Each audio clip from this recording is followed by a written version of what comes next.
Tons of my fellow service members use the VA loan. So I'm very excited to actually educate you on everything you need to know about VA loans if you're looking to buy and are a veteran or know a veteran. This is a loan program for you that will save you a lot of money. I'm going to give you a real case study of just how much money that can save for you if you use a VA loan when buying a home.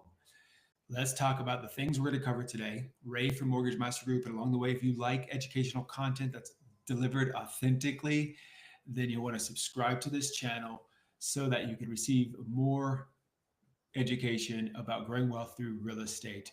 Today, we're going to talk about who's eligible for the VA home loan, key benefits of that VA home loan, some important considerations for qualifying, some misconceptions, little known facts, and a real life comparison of a $650,000 house VA loan compared to a conventional loan. So first, let's talk about who is eligible. So for all of those active duty service members, once you have 90 days of continuous service, you're going to be eligible. Veterans, we know that you have to have minimum service requirements that do apply, which is separate and different than if you're National Guard or Reserve. So National Guard and Reserve, so that is, you're talking about 6 years of 6 years of service or having been activated for 90 days as it relates to that. So like someone like me who was in the active reserves, I was active duty Navy. So while my enlistment was shorter because I was activated for more than 90 days, I have been able to use the VA home loan for my family to buy our last home. And then this one actually is really cool. I was blessed to help a surviving spouse. That's pretty, uh, I still get shivers on that one. But if a spouse was killed in action, missing in action, or has service connected death, then that surviving spouse can be eligible to use the VA loan. Let's transition and talk about some of the key benefits of the VA loan.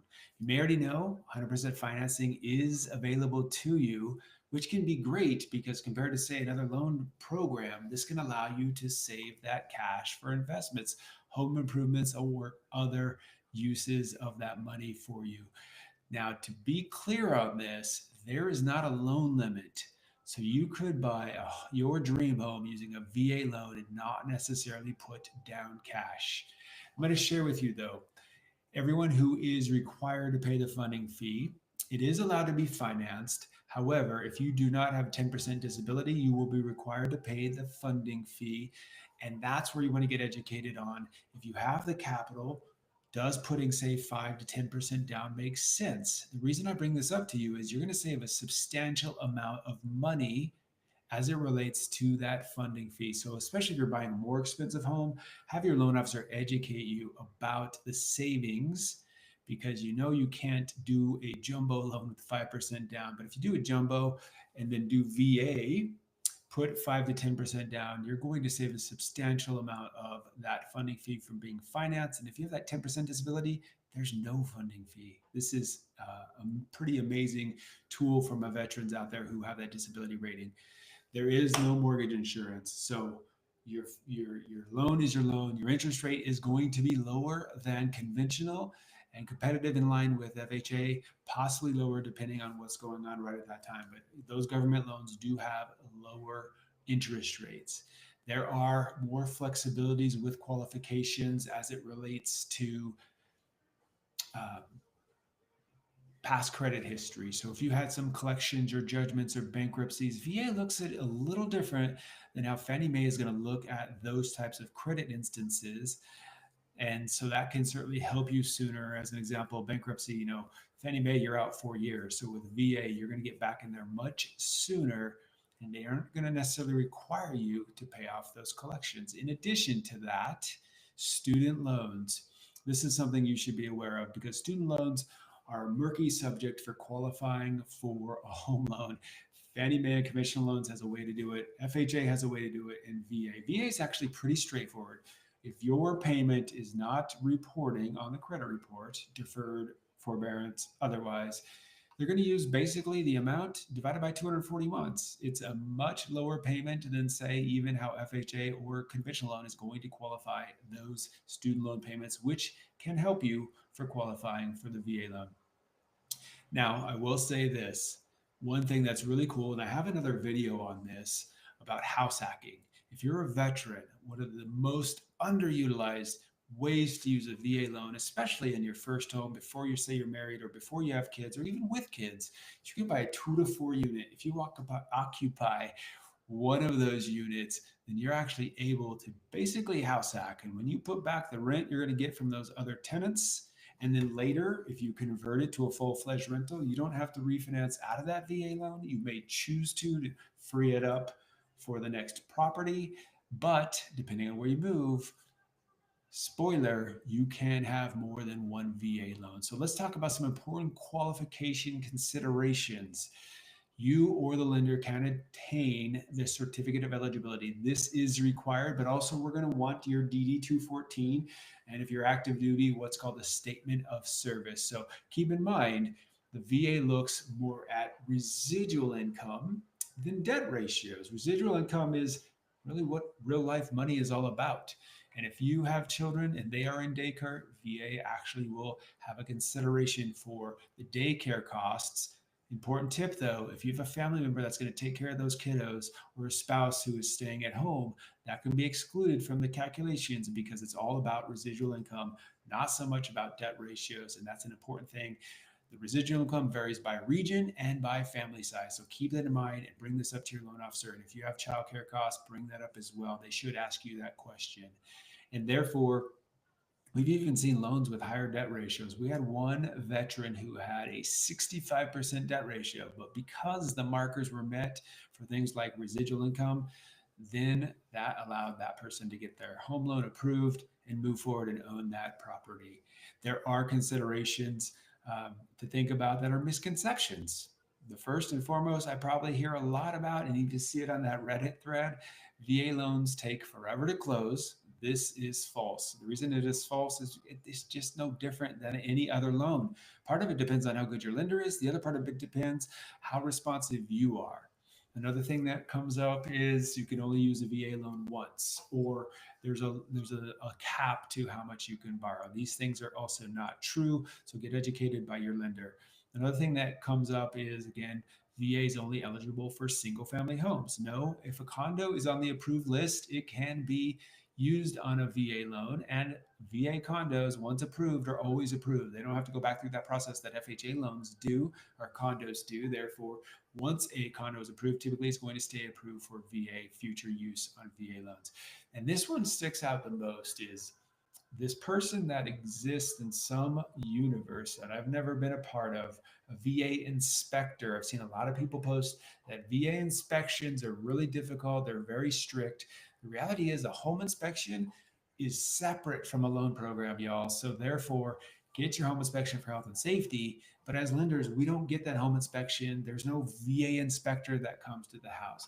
Are there things on an appraisal that the VA appraiser might flag? Yes. Let's talk about a few of those things. As an example, cracked, broken windows. Well, guess what? An appraiser doing a conventional loan could also do that. It comes down to health and safety, and all agencies are concerned about health and safety. CO2 detectors, this is another one. That's not a mortgage thing. That is a law because people have died in rental homes, vacation rentals, their own homes because of CO2. And so that is a law. Peeling paint for homes built before 1978. Yes, this would come up as an issue. Again, the mortgage industry didn't create it. They want healthy and safe homes. The EPA created lead-based paint. So any home built before 1978, that lead-based paint is something that has to be dealt with. So talk to your lender. As an agent, make sure you are talking to the lender. You see the house. If you're listing a house, ask your lender, hey, I'm about to list this house. These are the things. Will this be a problem for VA? And if you see a home and you're going to buy a house that's $1 million and VA is not offered as a loan option, that listing agent just doesn't know. Your agent should know, or your lender should know, to bring it up to those agents so that you can take advantage of those lack of loan limits to put less down and have an amazing rate on a VA with a jumbo loan amount. Okay. Let's talk about some little known facts. This stuff is fun. Well, we know you don't have to be a first time homebuyer. I've already touched on that. We touched on that. There are not loan limits. So, yes, you could borrow north of $1 million and not put any money down. If you're comfortable with that, qualify for that, use that money elsewhere, you will see interest rates that are absurdly low by comparison to, say, what a jumbo is. And the fact that you don't have to put 20% down to do that VA on that jumbo amount is an amazing tool to grow your wealth in different verticals. Here's one that's really cool that is not known by a lot of people, even people in this industry and on the real estate industry as well. The seller can contribute towards debts that need to be paid off. This is wild. So, as an example, let's say you had a car with a $450 payment, and let's say there's $20,000 left and you're buying a $600,000 property. Ask your lender, because you could write it in that the seller will pay that car off. Let's say you cover the closing costs. That actually can be separate and done as well. So make sure you're aware of this little known secret about VA loans, because let's think about it: 20,000 more financed, 120 a month in payment. Getting rid of a 450 a month car payment with the same amount of concession from a seller, I'm going to be honest with you. I'm going to take the car paid off because my cash flow is just enriched over having them pay towards other things like, say, buying down the rate a quarter of 1%, etc. So I did talk about the funding fee. That 10% disability means that there is no funding fee. And this is something that's not known, may not be known. If you get a VA loan and you have a claim in process, not approved, and then you close and the claim is approved after the fact. I had this happen with a veteran, and we helped him get his funding fee refunded to him that was financed in his loan amount. So it's a very cool thing, something you need to be aware of, especially those that are seeking disability claims or have them in process when they close on a VA loan. That is certainly something to be aware of. Now we're going to transition. We're going to talk about that real life comparison, the $650,000 home. Okay. Just to give you an idea, I did a quick scrub on this. Don't have all the visuals for you. About a 0.5% lower than a conventional loan, the VA was. Okay, there's no PMI. 5% down on that conventional. If you have a great credit score, it's about $100 a month of PMI. So we know that the combination of the lower rate and the no PMI equals $260 a month less for that VA loan. Now, hear me out. You could take that $260 a month, apply it as additional principal every month, make the same payment as if you had a conventional loan, and you're going to pay off the house in 5 years less time, 25 years, and you're going to save $185,000 in savings and interest. You may say, Ray, I'm not going to own the house 25 years. I'm not going to pay it off. Cool. Okay. Well, what if you took the $32,500 and you ended up putting it into the down payment, right? So apples to apples, you're going to have a lower funding fee, and then you're going to have a lower payment as well. So keep in mind, have your lender talk to you about the difference of FHA, conventional, VA, and what's going to be best for you. If you're told you have to get a conventional loan for the seller to accept your offer, ask more questions. Ask why that is the case, because a good lender can talk to the listing agent. One of the things that I like to talk to my agents about when we're working with a veteran and they submit an offer, if that listing agent has concerns, we're going to fill the questions so that the veteran has the best chance to get their VA loan. Any seller in their right mind, once they hear it's a VA loan, should not be concerned about the credit worthiness or that a veteran could back out on the appraisal, etc. The housing market has changed, guys. We all know what's going on with interest rates and inflation. If you are going to be selling your house, really want to think about a veteran and a VA loan. So I'm going to talk about one last thing real quick, which is that VA loans are assumable. I have a video on assumptions. It's certainly something you want to check out that may or may not be right for you, but you can assume a loan that's a veteran's loan. Now, veterans, hear me out, because if a non-veteran assumes your VA loan, your entitlement is not released until they pay off that VA loan in the future.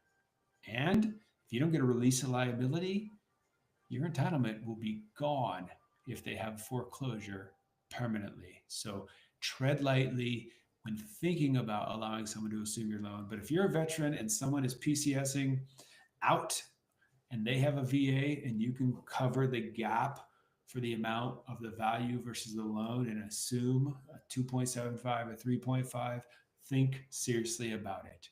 So if you want to maximize your VA benefits, check out my other videos on house hacking, VA loans, closing costs, other loan programs, etc. If you want to see how this applies to you and see how your VA benefits may work in a pre-approval, schedule a call with me, calendly.com/mortgage maestro. Links to other videos are below. And if you have questions, post them in the thread, even if it's not you're not sure about something specific to your situation. Add comments, and I'll make sure to get back to you with the answers to those.